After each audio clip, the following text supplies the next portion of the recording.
למוצרי לדר מאסטר יש מוניטין בינלאומי להגנה, ניקוי ותיקון אור.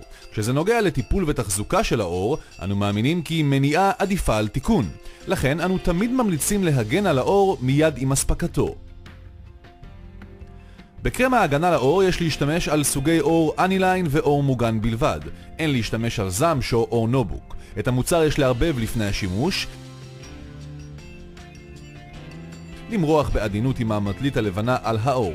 יש למרוח על המטלית שכבה דקה בלבד. יותר מדי מן החומר עלול לגרום לגוון מבריק לבן על האור.